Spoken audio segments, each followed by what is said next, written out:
Surprising data on the state's homeless. The U.S. Department of Housing and Urban Development reports that while the number of homeless dropped 3% across the country in the last year, it dropped more than 4 times that in New Jersey, almost 50% over a decade. Still, there are some 9,000 people who are homeless here. David Cruz reports on what's being done for those still chasing the dream. When you think of the homeless, this is probably the image that comes to mind. Adults sleeping on park benches or congregating near transit stations.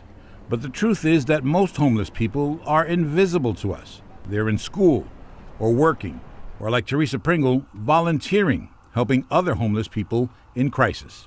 It's people like me and you, where every 30 days you are one lockout, one foreclosure, one utility shutoff, one student loan missed payment, having to choose between medication or whatever it is, from being homeless. But the annual Homeless Assessment Report from the Federal Department of Housing and Urban Development says homelessness, which it defines as a lack of fixed, regular, and adequate nighttime residence, is down.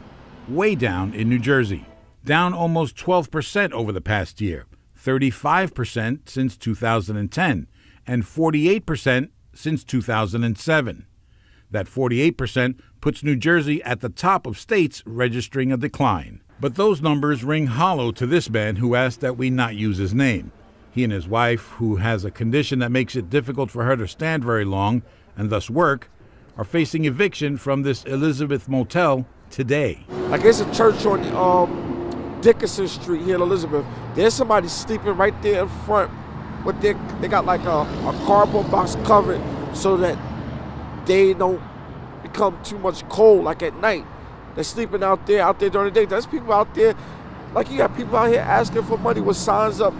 You know they're going through something. If you're living on your mother's sofa, somebody's floor, in the park, at the riverfront, down at Penn Station by the hockey man, you are homeless, but HUD can't track you because they're looking into the computer, seeing who's trackable by vouchers and SSI and so forth and so on. The HUD administrator for our region says she understands the skepticism. It's important to have some context on the figures. This is not the be-all, end-all. This is a snapshot of one winter night last January.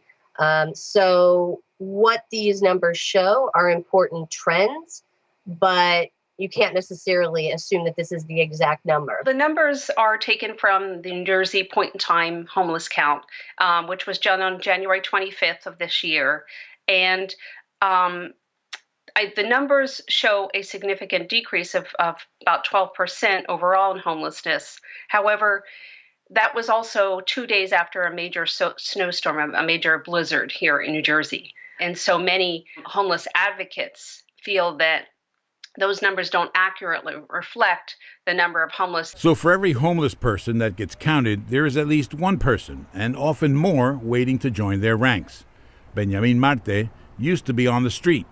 He works at the airport now and lives in a small studio apartment in Irvington. But $700 a month rent, plus transportation to work, food, etc. I can tell you honestly, I'm in a situation where I'm thinking, am I going to be on the streets again?